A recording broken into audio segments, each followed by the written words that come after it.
What's up, everybody? Welcome back to another episode of a Thinking Man's podcast. I'm your host. My name is Joseph PIRCHER, and with me, as always, my good friend Tommy Stiles. Tommy, what's shaking, my friend? How are you? Good, man. Rounding out 2022, last quarter of the year. Yeah, Almost time yeah. I for a mean, new last slate. last couple of days, really. So that kind of leads us into some of the first things that we wanted to address. So I'm just going to kick it to you, and you can kind of let our audience in on some of the stuff behind the scenes that we have going on, or some of the ideas that we have going on heading into a big 2023.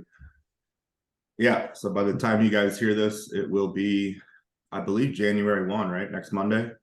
Yes. First Yeah. day of 2023. First So day of the year. Yeah. Kicking it off with a bang. we, as most of you can probably gather, Joe and I don't really do the new year, new me stuff. But if you're a listener and you have any goals you want to drop in the comments down below, or if you do have a resolution, don't be ashamed of it. Definitely drop Yeah. it. Yeah. There's things that we're working on. I mean, it's We not have goals. Don't get me necessarily, wrong. There's goals I have yeah. listed. Yeah, not necessarily new year, new me, where I expect that I was a piece of shit all year, and then suddenly at the drop of a hat on the first, I'm going to be an improved person. But there's a lot of things that I want to improve, and like you said, we both have some pretty big goals heading into 2023. So we want to hear from you guys. I mean, part of what we're going to address here shortly is like, we've kind of cultivated this little community of people that are interested and listening to the same general stuff. Like, we're all interested in bodybuilding and we all have physique goals, so we want to hear from you guys as to what they are. And then that way, if possible, Tommy and I would love to help in any possible way. So what else do we have on the agenda for 23, Tom? So yeah, we're gonna call it New Year Improved Me. That's the new term I we're like coining that. that now. We're creating a Facebook group for the podcast. So Thinking Man's podcast group. That'll be something like that. You'll have to request to join it. It'll be a private group. It's not just going to be open entry. We do want to keep it controlled and not just anybody can join and spam bullshit. So if anybody in here is members of other groups, like I'm in the Think Big Bodybuilding group, it's just another way to create a community vibe. We get that going in the YouTube comments. We love the support we get on Instagram. I mean, Joe and I talk about it all the time. It's kind of overwhelming to think people want to hear us talk every week. So very grateful for it. Really, Very grateful. really stoked at what this has turned into. We cranked out a couple IG lives and then decided to start a podcast with really not much direction other than we wanted to provide value and stay consistent with it every week. And we've done those two things and we'll continue to level up into 2023. So the Facebook group is just another opportunity to create community. You guys can drop progress pictures. If you're doing shows, let us know, countdowns. Obviously, don't spam the group. We don't need to see every set of pics you take. And that will kind of all be listed in the group guidelines. But it is a place where you can talk amongst other people who are, as enthusiastic about this as Joe and I, and then anybody in this group. So that will be dropping the same day you're going to hear this podcast next Monday. So Yeah, so when you hear this, head right over. If you're on Facebook, head right over. If you want to be part of it, I'll be honest, I'm going to be new to Facebook. I haven't had Facebook in 12 years, so it's going to be a learning experience for all of us. I don't know how exactly all that works, but generally, like Tommy said, we want to cultivate and kind of lean into the community aspect of everybody that's interested in bodybuilding, in this show in particular. And because this is something that's fresh on my mind and something that's kind of fresh in the industry right now, you guys have listened to Tommy and I enough to know that we're not going to sugarcoat anything and there's no bullshit. But also, a big piece of all of this and why we wanted to do this was to connect everybody in this community on a positive front. And we're seeing a lot of bullshit right now where people are just throwing negativity at the wall and hoping that it sticks in order to make themselves relevant. And that's not going to be tolerated in the group. Constructive criticism is excellent. Tommy and I live and thrive through constructive criticism. But as far as people that are just going to shit post or shit talk, you're not going to be allowed to post, and then we're just going to throw you out of the group. Yeah, So you'll be gone. So if you're thinking about coming into this group and channeling your inner Robbie Robinson, don't even bother sending us a fucking message. So yeah, what else, Tommy? Anything else that we want to throw out to Covers get people okay. business side of it. And lastly, if Cool. you guys have anything that we can do to improve the show, drop it in the comments. Always Yeah. love to hear feedback. We just talked about constructive criticism. Like, we can 100%. handle it. We won't take offense to it. Yeah, absolutely. As long as it's constructive, like, we are always looking to level up. We always have that kind of white belt mentality. And like Tommy said, we kind of just threw this together. Like, we're by no means super professional when it comes to the podcast or technology world. So any advice, anything, well, we try to be presentable, but anything as far as advice, anything as far as like what you guys want to hear, the group is going to be a really cool opportunity, I think, to just connect. And like, we do these Q&A episodes every 4 or 5 episodes, and I think that will be a good spot for it. I like the idea of seeing progress pictures from everybody that's in the community, and then, like you said, in between episodes, I think it gives all of us an opportunity to extend any like subplots or subjects that maybe we touch on briefly in an episode, and then it kind of breaks out into a longer conversation in the group. So like I said, I'm going to be new to Facebook, and hearing the way that Tommy pitched it to me, I'm excited about it, because we've received a ton of support from all you guys, like tagging us or sending us messages on Instagram, but it feels like it's very individualized and very much so in a vacuum. Whether it's you send me a DM, you send Tommy a DM, like, that's just you and I then. Whereas we kind of wanted things to be more public and more accessible to everybody that has an interest in the show. So I'm excited about it. I hope everyone that's listening is excited about it and wants to come join the community as well. And I think with that, we should just get rolling. So next topic, or the topic for this episode that we're going to cover, is an extension of an episode that we did earlier that had some success, where we talked about nutritional strategies for gaining size early on. And then now we are going to discuss nutritional strategies, all things fat loss phases. So we're going to touch on mini cuts, and we're going to touch on contest prep as well, because there's obviously a lot of overlap between the two, but then there are also some clear distinctions where there's going to be differing strategies between those two phases. So Tommy, I'll kick it over to you again, and the floor is yours, whichever you want to start with, or however you want to start this, we could get it rolling. Let's go into mini cuts to start. Yeah, I think the name mini cut gets like it's sexy. Yeah, it sounds cool, but it also gets like confused with it's not an actual full blown contest prep. You're not dieting to get as lean as you can for the stage. Basically a reset. I don't necessarily, everybody's different. There's a lot of individual variants, but I don't necessarily like the idea of letting someone get overly fat and then putting them in a mini cut. I think that's a waste of time, and that's poor planning on my part as a coach.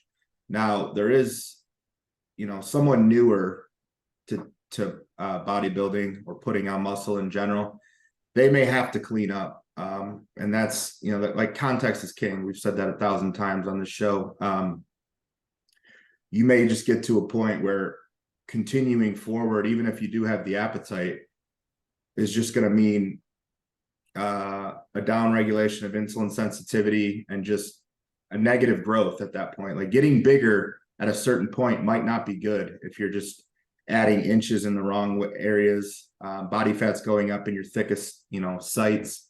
That's not something you want to do, because that's just going to make the time when you do start a contest prep that much more hell, and you're going to have to really, really dig. And that could be avoided by, better planning and periodization of your dieting strategies. So times where you might see these thrown in is just, it's going to be individual variant. Like someone like me, I do not mini cut. I don't pull back on, I don't need to. I'm on point year round, and I carry enough muscle on my body at this point that, I would have to actually work to get fat to a point where I would need that. You could get someone who's just a poor carb processor. And well, aren't you lucky, Tommy? yeah, no. I mean, on the flip side of it, I am never hungry year round. So Yeah. I have a poor relationship with food. But someone who's more endomorphic, who puts on fat relatively easy, they're probably someone who's going to have to incorporate mini cuts or reset periods. You might have to incorporate one if you just run into a wall with eating and you can't shove any more food down. You start to get negative feedback there. That could be a reason to pull back. So there's different applications for them. I don't think there's like a one size fits all of when to, I kind of let my clients know this is what I'm thinking timeline wise, but that's not set in stone. It could change. Your feedback and kind of how the progress is coming kind of dictates that. So, I'll kind of kick it to you. What are some applications that you will start one, and then we can kind of get into duration and, different tactics we use for them, how we approach them. Yeah, you touched on a lot of them. Another one could just be blood work. Another one where if you get blood work back and your A1C is above, maybe 5.4 or something like that, that could be a time. If you've consistently seen your fasted blood glucose rising, insulin serum on blood work, like those markers to show that insulin resistance is building behind the scenes. I think even if you see positive visuals, like you're still in a decent spot conditioning wise, even if your appetite is still in a decent spot, even if it appears like you have some runway to the off season, that could be a consideration depending on, the individual context. And then, just speaking on my own individual case as a means of seeming more relatable to people, I am the opposite of you, Tommy. Like I can get fat just from eating too much chicken and rice. And it happens. So when I have, I've made it a point after my first couple of contest seasons to take long off seasons in order to make substantial progress. And with that comes, extended time in a surplus, which for me means eventually I'm going to be fat. So, I've done 6 months where I've done no untracked meals and just ate fucking cream of rice with whey and chicken and rice. And then you look up 6 months later and you're fat. And it's like, shit, I need to, like you said, reset this. That way I can continue on growing. So, those are some different applications. I think a big one is how long your off season is. If you're someone that's in the cycle of competing around the same time year after year, one, I don't know that you necessarily have time to mini cut. And also I would just hope that you didn't get so fat so quickly that you would even need one. If you're competing, let's say every July, let's say you're just a national level competitor and you're at USA's every year, you're going to have like a post-show phase. And depending on how you handle that, like whether it's a cleanup phase or what have you, then you'll have something like 16 to 20 weeks to grow, which should not be enough time to get fat. And then you're going to be right back into prep.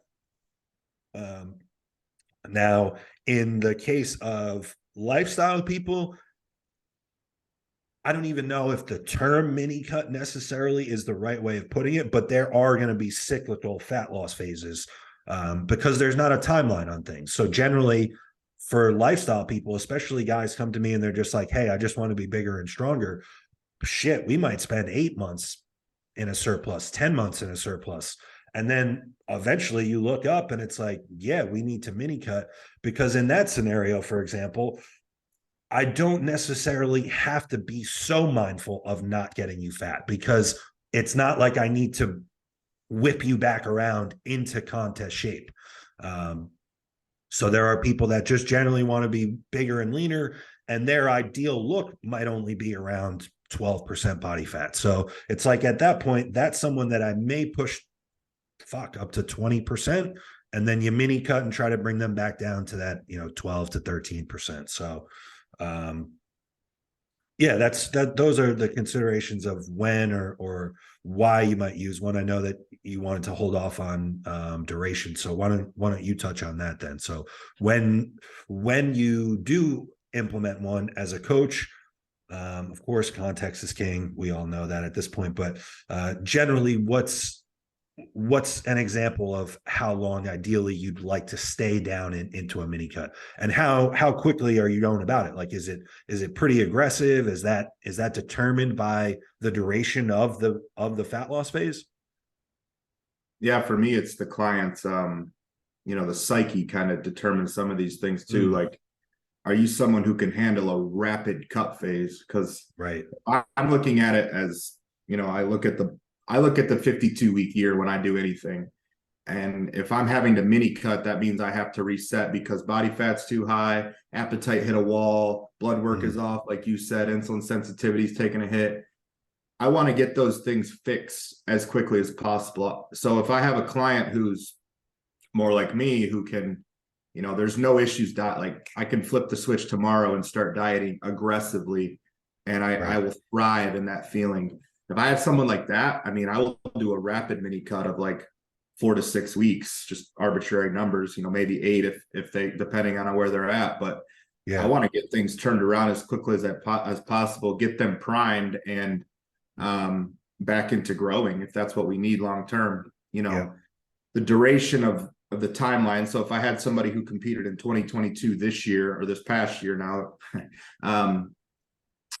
and they're not going to compete again until 2024, knowing that I've got the 52-week year, I could probably extend that to 10 to 12 weeks of a fat loss phase. Excuse me, because I can push harder in those growth phases and maybe get them a little fatter than I'd want to if I only had a 12-month window to work in coming out of a show. So, I think the duration of your show to show date, that's why it's important to kind of have a plan of, like, even if you're going to take a whole year off, like I put in my people's head, like, hey, you competed in June of 22, we're going to aim to compete in June of 24. Yep. Don't die on us, pal. Don't die on us, pal. We have too much to get to. Got the heat fixed, and now I got to. I was going to say, yeah.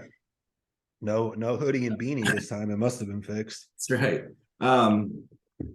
So, like I said, it can kind of extend from 4 to 12 weeks. It just depends. Now, let me ask you, how would that differ then?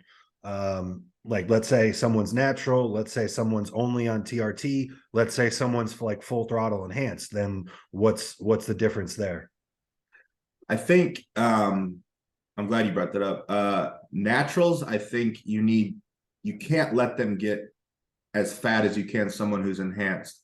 I think you're really setting them up for a poor outcome if you do. So you might need more cyclical phases, regardless of, feedback and look. It might just need to be like, once you learn a body, it might just be, hey, 12 weeks growing, 6 to 8 weeks cut, just kind of push and pull. Your progress is slower as a natural.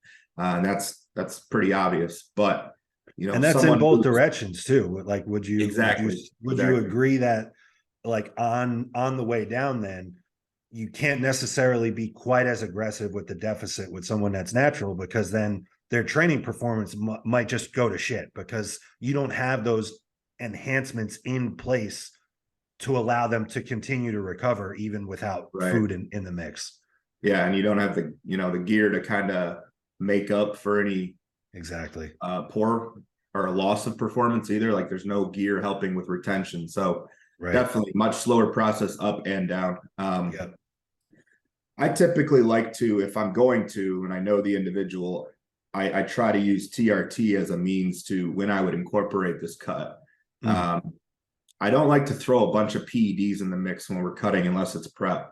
I think, if I structure it right, I can do it without. I don't think I need to expose someone to, clen, yohimbine. I think cardio and food reduction, I think it can go a long way.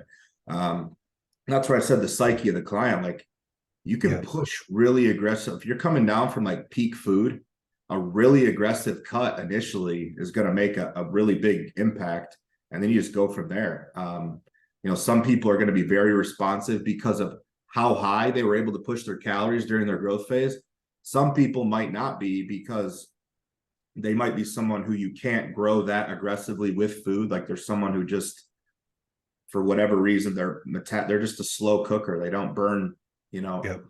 They get fat easily. So they have to very gradual calorie pushes. There might be weeks of no food bumps, and then you get like a little one, and then another. Like it's very slow with certain people, even when enhanced in a growth phase. Yeah, that's me. So, and so then the general idea then, from what I'm hearing then, is like, especially with those fat loss tools, like those fat loss tool enhancements, you're kind of saving those as ace cards for the contest prep. Yeah. I think if I have to use that in a mini cut, we're just gonna, all that exposure, when I look at the big picture of the long game, it adds up, It especially does, on especially, females, yeah, especially with females. So, and I would say even especially with something like Clenner, him being where it's like, depending on the psychology of the person and their health predispositions, the heart is not something to play with. And then also, those are two tools, I should say, that people get a really anxious, or some people can get a really anxious response to. And then it's like, it kind of all falls apart then when someone's super anxious, and it just isn't worth it necessarily to expose someone to that if the end result or the desired result is not a stage look. Right. I agree. I think, you just have to risk versus benefit, or risk versus reward. Like, how lean am I trying to get? I'm not trying to get you as lean. I don't care as much about the visuals as much as I care about the overall feedback. And, if A1C, say blood work was a mess, I'd want to get repeat labs. Yeah. If, I want to see improvements in fasting blood glucose, I would want to see some visual improvements. But if, they're going to be minor at best, it's not like a show prep where you're seeing stuff weekly down the stretch. It is a reset period. That's kind of the way I try to like build it into clients' brains, because I think a lot of people struggle with especially women struggle with the idea of getting fluffy and big and soft in the off season and the growth phases, and that they almost want to cut too much. They're like, hey, I was going to say, even regardless of gender, because man, I kind of exclusively help guys at this point. And even so, it feels like so many of them, because of Instagram, because of where they live, and it's warm and they want to be on the beach or whatever the case is, man, so many guys are worried about getting soft at this point. So it's a lot of times, like you said, like if you've built up to where you're eating a ton of food, and like your appetite has just gone to shit specifically, that aggressive mini cut, like that rapid aggressive reduction in calories, is welcome a lot of times. People are like, fucking lay it on me, dude. I'm ready to diet. It can be mentally for the person going through it, it can be a nice change of pace too, because it's like 100%. It requires a different stimulus mentally to push food when you're not hungry, just like it requires a different stimulus to withhold food when you're starving. And if I can elicit both ends of that response, then you're almost like you're ready to go into either phase. I almost think too, I've seen like from like you mentioned psychology often. I've seen in like extended, because I have, it seems like, you kind of attract what you put out. So I have a lot of guys that are in like it, that are competitors, but they wanted to take an extended off season and really put on size. And in those examples, when it was time for a mini cut for certain guys, it seems like it's a reset, not only in terms of like body fat and blood work and all these things, but also in terms of their habits. Like they know now that there's a distinct goal, and typically you need to be more on top of shit like your cardio, your steps, meal timing, all these little things when you're in a fat loss phase. And it can be a reset for people to kind of recharge the motivational juices a little bit and get people laying back into those habits. And then hopefully you can like kind of carry them over and slingshot your way back into a nice growth phase. Yeah. And I think and this kind of applies to a younger contingent or someone who's never competed before, I don't think it's a bad idea if you're someone who struggles with adherence, and you have to be honest with yourself if that's you, to run a full mock prep. You don't have to get fully stage lean, but you should diet for 16 weeks to see if you can even do it. Can you do it? Yeah. There's no point to start the real thing if you can't even do 16 weeks of dieting. And this is for people that are like, you know, I got some younger 20-year-olds, 21, 22, who they're in college. Like, they're probably a few years away from even hitting the stage. Right now, it's just kind of like a bucket list. It'd be cool if I could do it, but, you know, they don't have the funds for it. There's a lot of factors that go into it.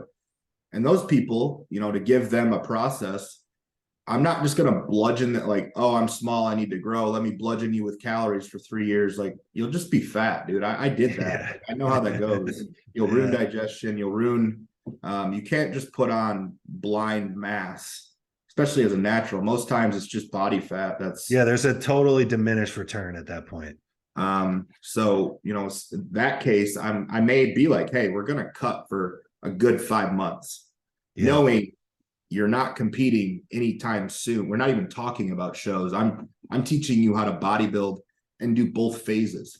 Yep. Now, if I got someone who starts with me and I have a guy like this, he's yet to miss anything, never missed a gram of food, nothing. He's done an aggressive cut with me. He's done a full off season. He's in an off season right now.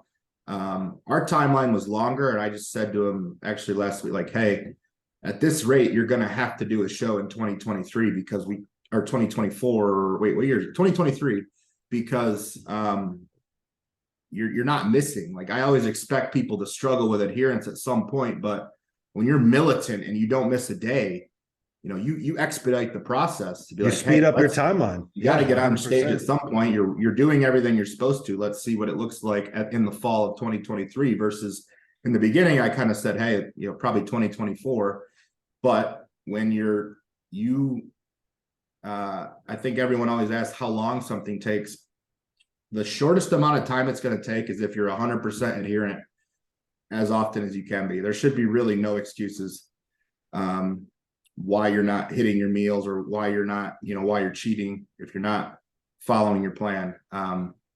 Those are the type of people that the process gets extended because we're working on basic stuff, which is just following the plan. So that kind of got off the rails there, but those are like how I look at duration and, you know, PED use in combination with it. I try to avoid it if possible, but you know, if it's someone who is going to be away from the stage for an extended time and they already have PED use, I might use a little more than TRT. I was going to say, I wanted to touch on this topic. It's situational. It's absolutely situational. Let's just, for the sake of, you know, not having to say context is king, let's just provide like a sample context. Like, you know, one of these guys that's in an extended off season, right?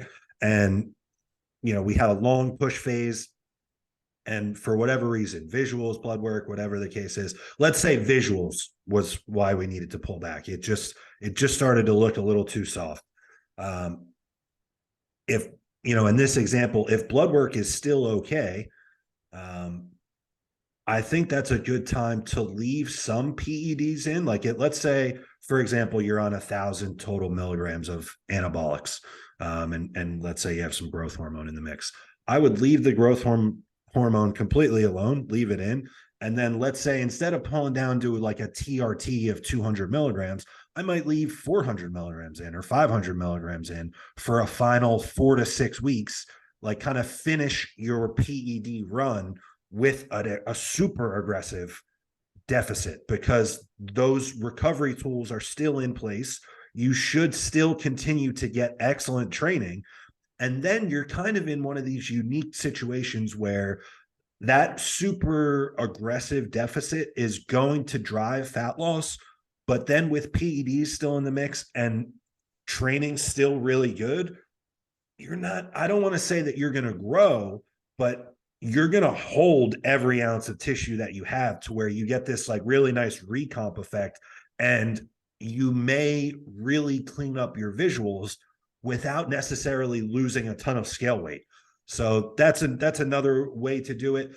Or on the flip side, I have led scenarios for people where we did a health phase, and we pretty much just, it was kind of a holding phase, right? Like you do 8 weeks, pulled down at TRT to clean up blood work. You kind of left calories at maintenance and left composition alone. And then once it was time to get back on PEDs, you kick it off with 4 or 6 weeks of a really aggressive mini cut. And then you almost get this like kind of, not necessarily post show, but a similar like almost slingshot or rebound effect. Then because the PEDs are full throttle rolling at that point, you've pulled down pretty quickly, and then now you put food right back in, training takes off, all these things take off, and you get a cool little like kind of slingshot effect to it. So there's a million different ways to do it. Tommy and I are just trying to talk through different scenarios for it. Now just in general with fat loss phases, I don't know if I'm jumping the gun here or if you had like a specific outline of it, but why don't we talk, because we talked for the putting on size nutritional strategies, we touched on food sources. Now it's pretty much just going to be the reverse of what we talked about earlier. So why don't we talk about food sources and some of the strategies that you've seen work for yourself and then also for clients? For me, it's tricky because I spend most of the year not hungry and I just eat anyway. Right.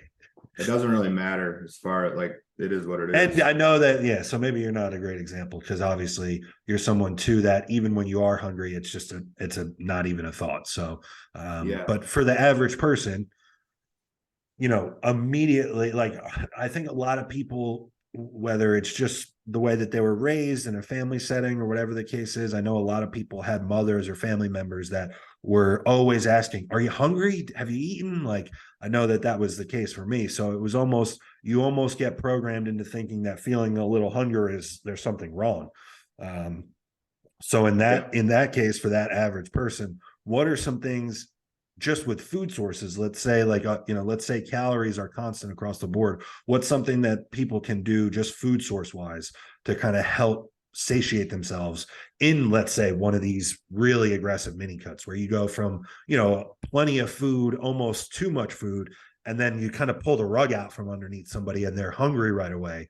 What are some things that person can do? Before we get into, I mean, be busy. Yeah. Staying busy is king. Secondly, food wise, I think increasing fiber. So usually with vegetables, you can get a good amount of vegetables on your plate that are very low caloric total. It's going to help with satiation. It's also just going to give you the psychological of like, oh, there's still a lot of food on my plate. I still get to chew a You're lot. still chewing a bunch of stuff. Yeah. Eat slower. Yes. That's pretty obvious. Like take your time. Don't you say that, man. You say that seems pretty obvious, but that's to you and I.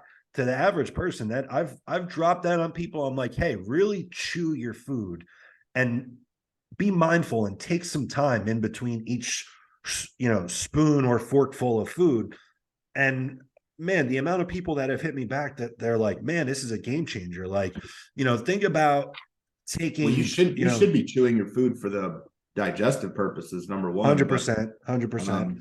But also, if you really chew your food, it will slow down the eating process and it gives your body a chance to signal that you're satiated, because that typically takes, I've seen that typically takes about 20 minutes to signal to your brain that you're satiated. So if it takes you 20 or 25 minutes because you've really just slowed down the eating process, you will probably come away from that meal feeling more satiated than you would if you just swallowed it down in 3 minutes. Oh, absolutely. I think, when you get into eating disorder psychologies and you look into binge eating, like anybody who eats super fast, that's a form of a disorder. I have a problem. As much as I don't like to eat, like I just want to get it over with. So I shovel my food. And it's a great strategy in the off season when you have to put a ton of food down. It's like, let me try to get as much of this down as I can before my brain does tell me that I'm too full to continue. I eat like someone's gonna take my plate from, like I'm one arm around the Tupperware and then I'm just like come up for air, dude. Yeah, exactly. And it like I have a mouthful of food, there's food down, like I'm so full I can't even swallow a bite.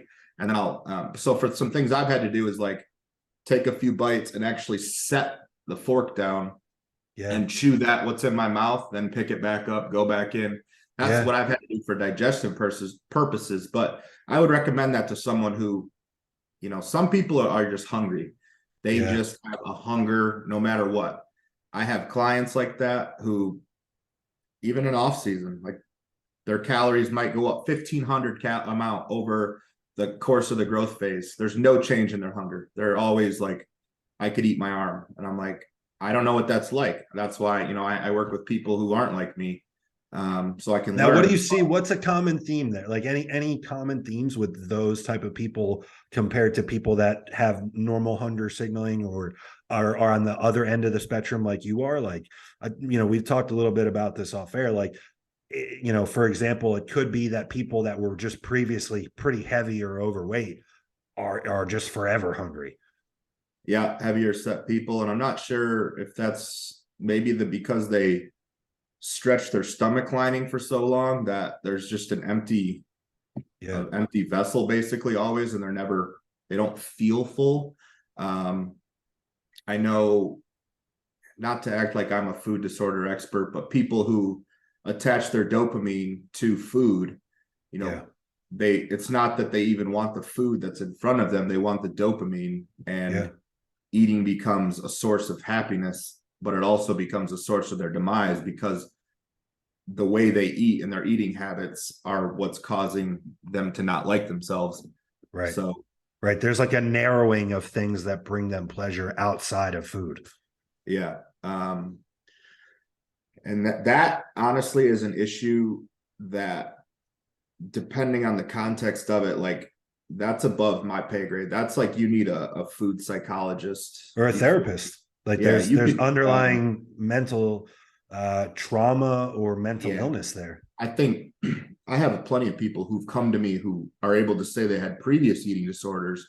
Sure. And it's just something they have to watch now, but it's not like they're actively in it. But if you're actively in it, I think you need to step it up from like nutrition coach to, you probably need an advanced, more aggressive approach to dealing with some of these things. But I think, since we touched on it, sorry to cut you off, but as we touched on it, that's one thing that I think all coaches should be including in like a onboarding assessment is, do you have a history of that? Because then, like you said, if there is a history of eating disorder in any of its forms, that is also, as a coach that's like mindful and attentive, that should be in the back of your mind when you're scheduling out the duration and the speed of some of these different phases. You get someone that has, like a tendency or a history of struggling with binge eating, let's say, for example, that is not a great candidate for someone to approach an aggressive fat loss phase or mini cut, because they're going to feel like you pulled the rug out from underneath them. They may tough it out for whatever duration. They may tough it out for 4 days. They may tough it out for 4 weeks. But at some point, the levee is going to break and it's going to get ugly. And I don't mean that from a judgmental place. I just mean at some point, like they're gonna kind of cave in, and they're gonna eat everything that they've been missing over the last 4 weeks. So that's a big point. I know that there's a lot of people that are looking to coach or currently coach, and I don't know how many people are asking about that and considering that. And that's a big one in our industry, man. I would say it feels like, for every person that I get that has no history of an eating disorder, there's one person that does. It seems like it's almost 1-to-1 in this industry for people that have a history of it. I mean, bodybuilding as a whole is kind of a controlled eating disorder. I was going to say, what signifies it? Is it a diagnosis? Because I would say you and me have undiagnosed eating disorders. Oh, I undoubtedly zero enjoyment in food. Zero. See, I'm the opposite. I am an emotional eater. When I eat off plan, it's fucking off the rails. Like I'm a big, I'm a big food guy. I've talked about it. I'm a binger. I'm a binger too. When I let it go, when I'm this control freak, but when I just say fuck it and let it go, I can put down like competitive eating levels of food. Um, and then, and then just honestly, for transparency for anybody listening, that then usually comes with some level of guilt or, Depression. yeah, like a lack of self-worth. So for anybody that's struggling with that and listens to this, you're not alone. That's a very common thing, even for people that are as on the money as Tommy and I are all year. People, we've made it a point to talk about, like, untracked meals or cheat meals and how we feel about them. That's a huge part of why I feel the way I do about them. Because for me, I don't have a great relationship with food. So any type of freedom off the plan usually leads to just some episode of uncontrolled eating. So I just abstain. I just stay away from it and say, hey, this structure allows me to stay away from that bad habit. And so I just lean into the plan. But it, kind of reeling it back in, that absolutely should be something as coach and client relationship that should be addressed early on and then should be considered as you kind of schedule out these different phases. Yeah. And I think with, adding more veggies is a trick. If you were having, we talked about on the other episode, removing oats because of they're too heavy. Maybe you add them in and pull cream of rice and things like that. Because God bless some oats, dude. When I'm in a fat loss phase, man, I've gotten to points where if let's say I'm doing, 6 meals, and if I'm still at a point where I'm hungry, but I have some carbs in all 6 meals, man, I've gotten to points where 5 out of my 6 meals, the carb source is oats.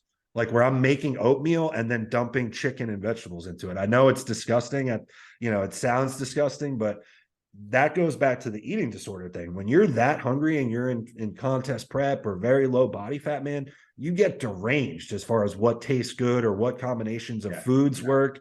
And oats and anything fibrous is a huge trick or tool in the toolbox when you're in a fat loss phase and you're hungry. Potatoes are another one. Potatoes are awesome in a fat loss phase. Yep. I mean, they're heavier. So yeah, I think, that's food choices is kind of individual. If I have someone who I know has the capacity to go off the rails, I may work with them and just kind of like create a reward system. Like, hey, what's something I can include in this plan that will help you adhere to the other days when you can't have it?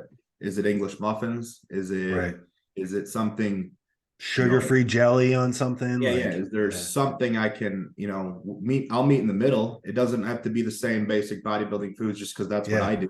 Yeah. There's a lot of things out, but I always make it a point to redirect people to what their overall goal is if they do complain about hunger, to the point where it's negative.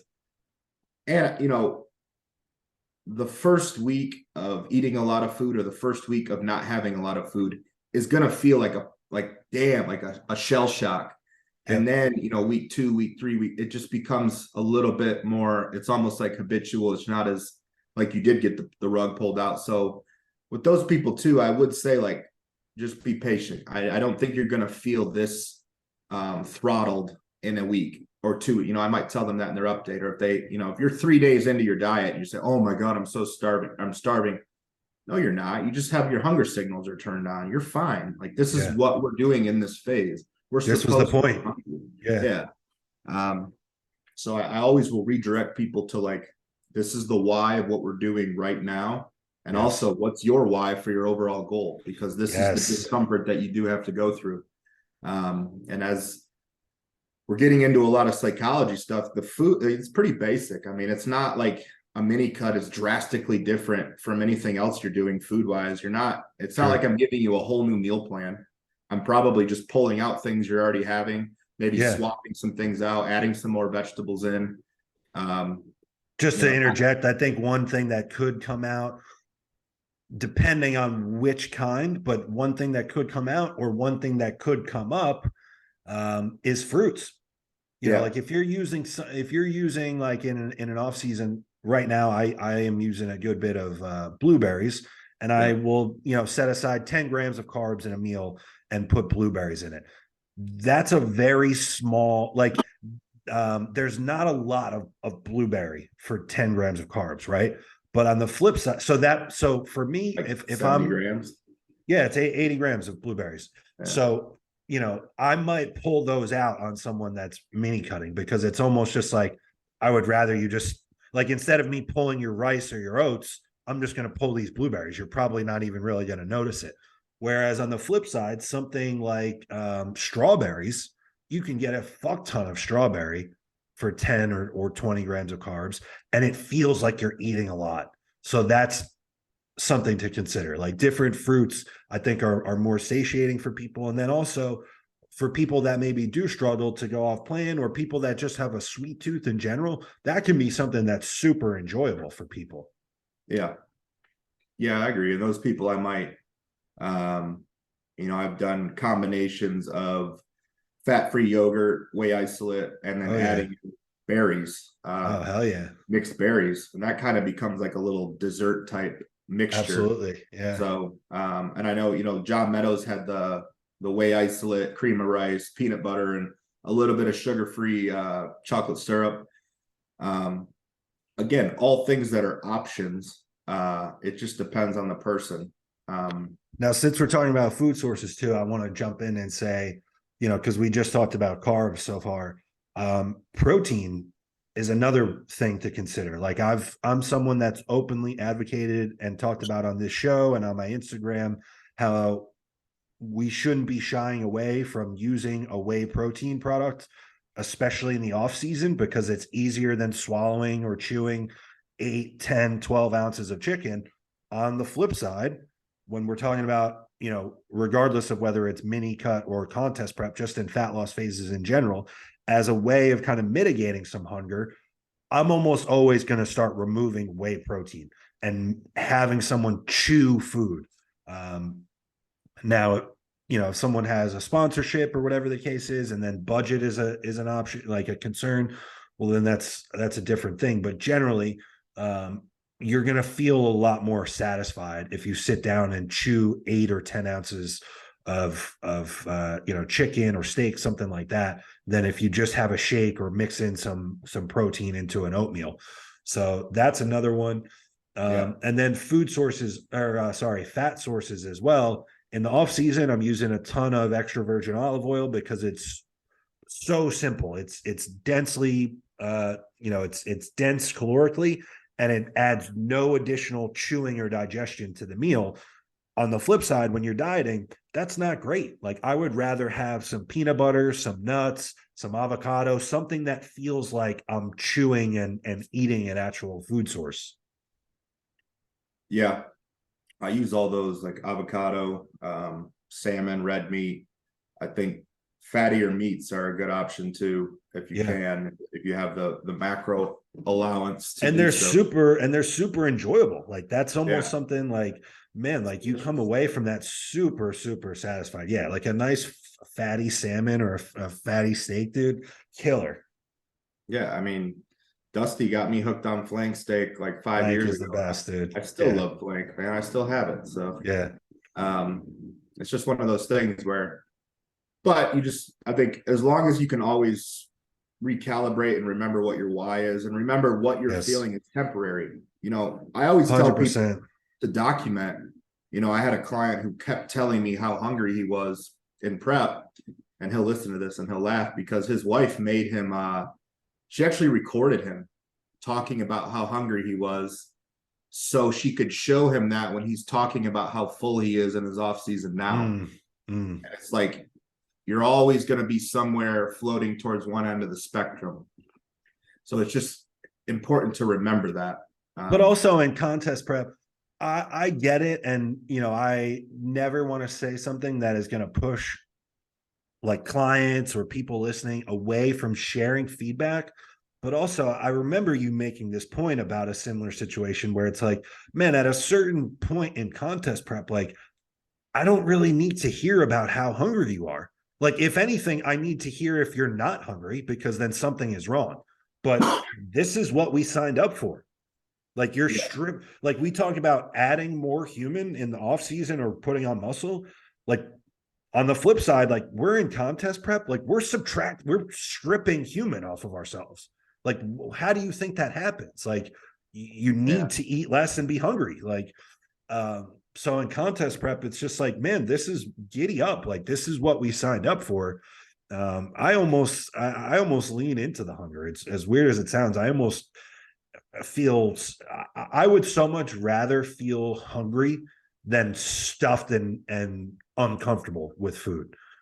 When I'm hungry, especially in a fat loss phase, or especially like in a contest prep, other than maybe the final couple weeks where it's like almost unbearable, it just feels like everything is working. If I'm starving all day in contest prep, I know I'm getting leaner. So that's a big thing, is just remembering the why. And then also, if you can, in the moment, try to remember the big picture. Like, this is what you signed up for.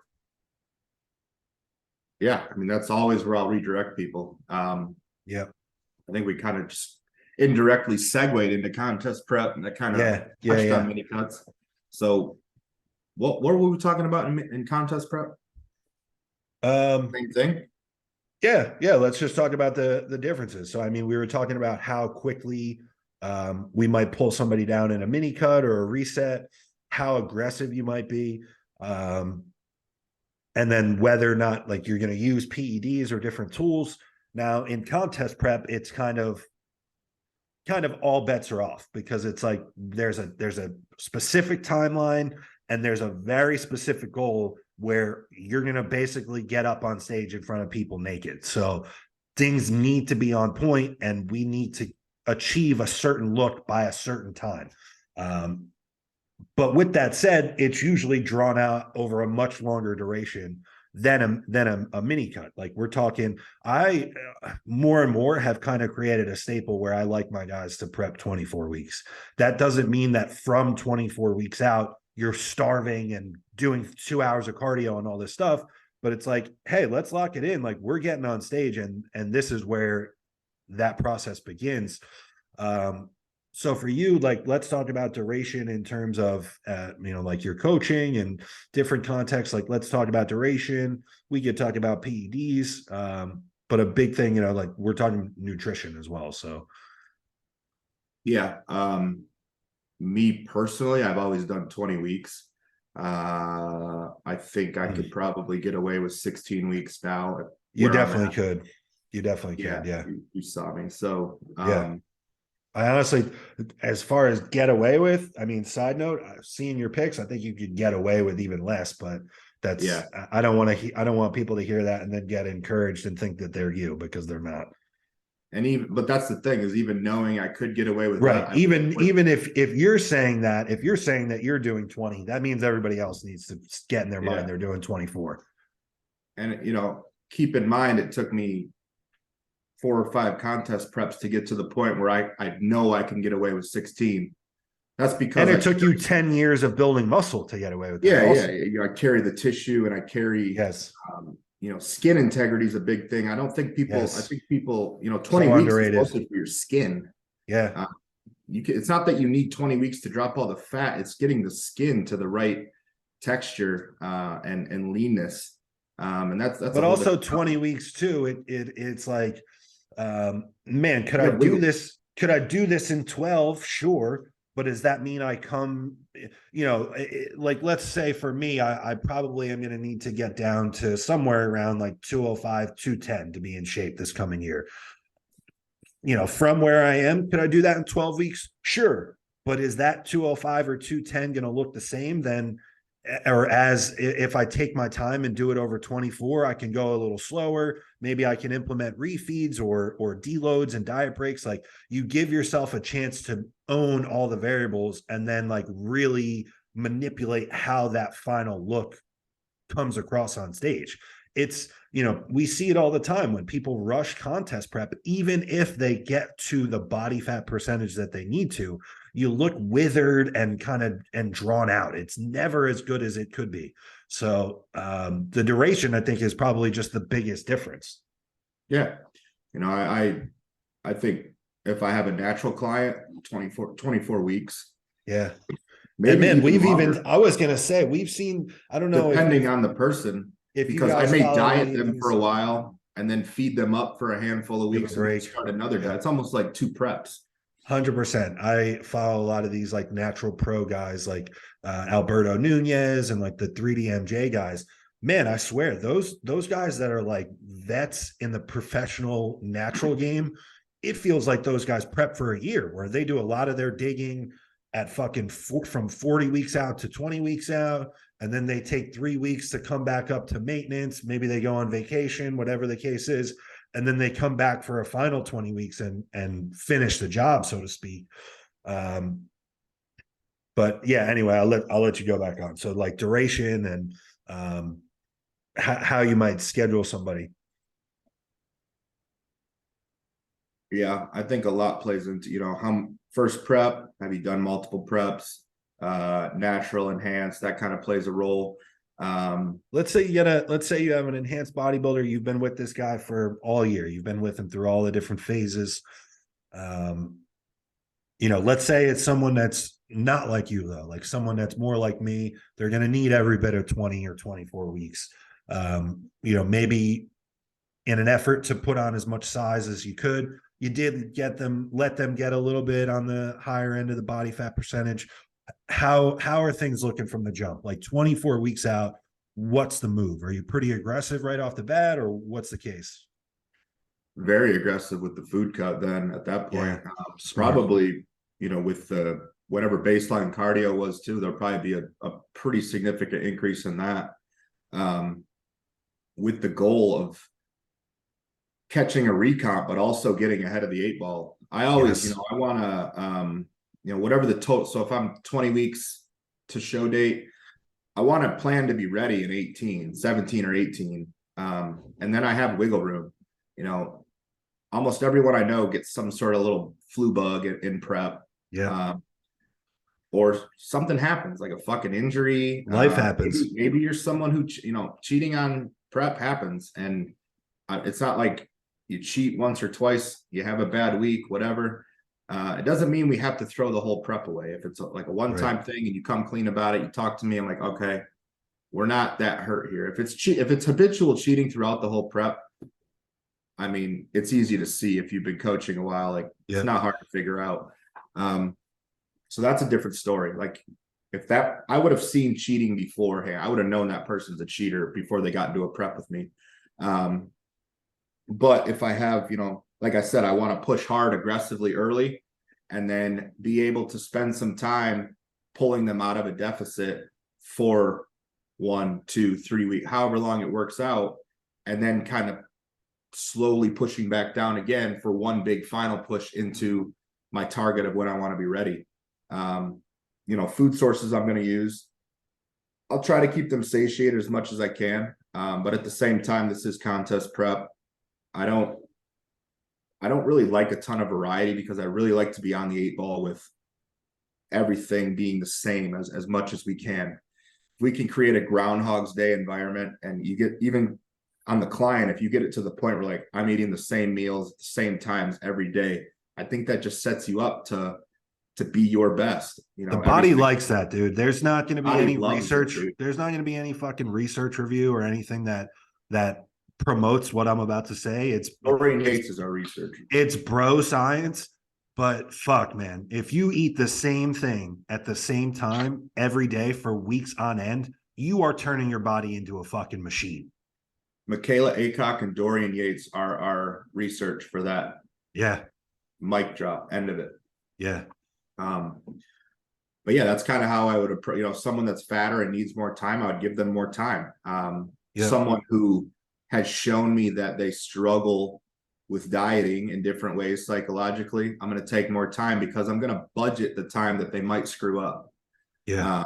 I think even for someone like you too, like in your scenario, I love the idea of hearing that you're going to do 20 weeks because for you, then it gives you or your coach more tools to work with. Like if you could be ready in 12, but you're going to give yourself 20, like you said, you get a week at some point, 8 weeks out that you're sick, fine, we're ahead of schedule. You want to do like you start to feel like some really stressful connective tissue pain or like a dip in training performance, fine, we're going to have an entire week that we pull calories up to maintenance or even a slight surplus, and you're going to Yeah. feel like a machine from that point on. Mm-hmm. But then really the big thing with prep duration, I think is, and I hope that this starts to become more of a standard in bodybuilding, is that it gives you the opportunity to be ready ahead of time.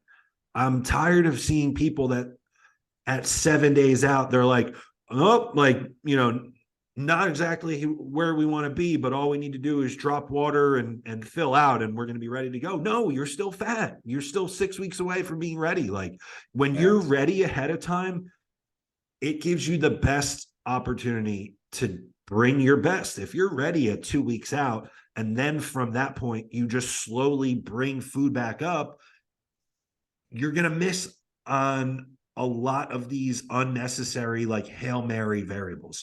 Like instead of having to diet straight through until 4 days out from the show, and then all of a sudden you're in this high fatigue, high stress state, and then you're going to try and fit a carb up into 2 days. Good luck on your digestion. Good luck on all of it going straight to muscle. Like you're going to present probably a bloated, still flat, like gut extended look. Whereas if you are ready at 2 weeks out, and then you can kind of just slowly bring food up, slowly bring fatigue back, you're just going to slowly fill up the muscle while retaining or even getting leaner in terms of conditioning. So that's one big note that I wanted to make in terms of duration with contest prep, and just like from the nutrition aspect. Like more and more I've taken the approach that, like, hey, if we start at 20 or 24 weeks out, the first 8 weeks are a full court press. Like your energy, your energy is still high. Training should still be excellent. Like body fat's obviously high too. I could crush you and you're not going to feel the effects of prep yet. So I might as well crush you. You're not getting flat. You're not. Right.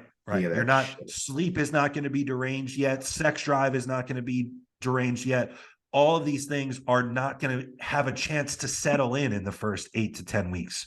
So I would expect that you'd probably feel better, honestly. Oh, 100%. That's, I mean, you've seen it where there's a point in prep where cognitive performance goes way up. Training performance too. When you like start digging more fit, that, like the next level of shredded is like, wow, I'm stupid. Yeah, right. But that should really only be, even if you're ahead of schedule, that shouldn't hit you until 10 or 8 weeks out. Yeah, I personally love, like, say 12 to 6 weeks out. That if I could live like that and function, like, that's my life, man. I feel great in the gym. I'm not shredded, but I'm not like bloated, big, full. No, it's like you're lean. I'm that sweet spot. It's that sweet spot, like in terms of how you look, is really the perfect combination between looking good naked and still looking good in clothes.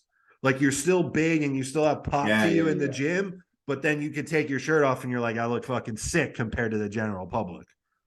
Because when you're peeled, you feel small as shit full time. Oh, it's the worst, dude. Oh my God. You don't even know if people the body dysmorphia is at its height when you're in shape, dude. Yeah. But I will say, having done it and coached, like, you have to feel that to be in shape. You have to go through that. Oh, 100%. Even the pros. For an extended period of time. Yeah, dude, I remember in like 2014 or 2015, Juan Morel posted a video at like 10 days out. And in the course of like a 6 or 7 minute video, all he talked about was how skinny he felt, how small he felt, all this shit. This motherfucker is walking around at 6 feet tall, 280 pounds, blowing out a 4XL shirt. And he's like, man, I just feel so thin. I feel so flat. I'm looking at him. I'm like, this motherfucker looks like he's from another planet. Like, what is going on in his brain? And it's just all of us. It doesn't matter. I mean, I remember, side note, I remember being in Germany for the FIBO Expo in 2019. And me, Evan, Evan Centopani, Derek Lunsford are all standing at the booth to name drop. And we're standing there, we're talking about that exactly, like just kind of feeling small or whatever the case is. And, you know, Evan at that time was probably 315 or something like that, like full blown crazy. And I was like, dude, what does that feel like to just walk around looking like that? Like, you got people coming up to you asking you for pictures. Like, you walk around this expo with 100,000 people in it and you're the biggest person here. And he's like, I never feel big. He's like, other than the 2 or 3 weeks after a show where you're like hyper muscular and in a rebound, I never feel big. Yeah. So knowing that someone that looks like that could feel that way, you need to just realize that you're always going to feel like that. Put that aside, because feeling flat for an extended period of time, especially in contest prep, that's the only way that you're going to get peeled. And that just kind of reiterates the point that your feelings don't matter in contest prep. That's why you have a coach. They're your brain. They become your brain and they program everything for you. Yeah, it's always interesting when people are like, I feel flat. Like, I have one guy in particular that's in prep right now, and this dude is forever round. And he sends me a message the other day and he's like, man, I feel flat. And I was like, well, you're not. So good thing that your feelings don't matter. Like, that's kind of what I like. I have a guy in prep. He's 7-something weeks out. And it's my former training partner. Like, he's solid. Yeah. Like, he's very much like me. He's a psycho. So I know how to work with him because I know, like, if I told him to jump off a bridge, he'd do it.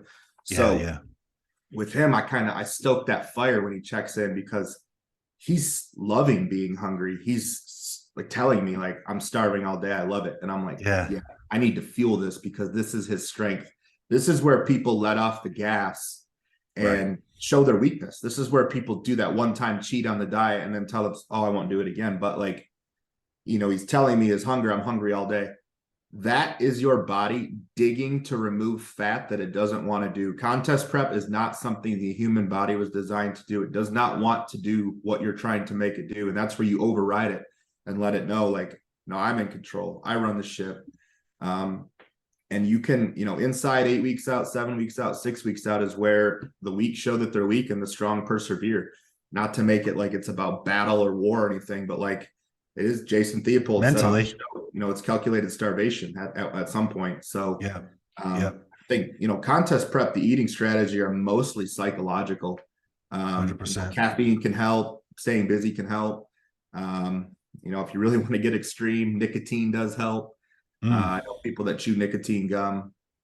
And that's, you want to talk about health and shit, like, get the fuck out of here with that. This is extreme. Especially, there's a time and a place for everything. And if there's ever a time and a place for things to get a little ugly, it's at the end of contest prep. But speaking of contest prep, we're right at an hour. So we're going to wrap this now. Tommy and I are going to talk off air and consider whether or not we're going to come back on and do a whole nother episode and do like a full deep dive on contest prep, which we may do. But we appreciate everybody listening. As always, when you hear this, there is a Facebook group for the podcast. We'd love for you guys to come and join, be part of the community and contribute. So for Tommy Stiles, I'm Joseph PIRCHER. This was a Thinking Man's podcast. And until next time, guys, we are out.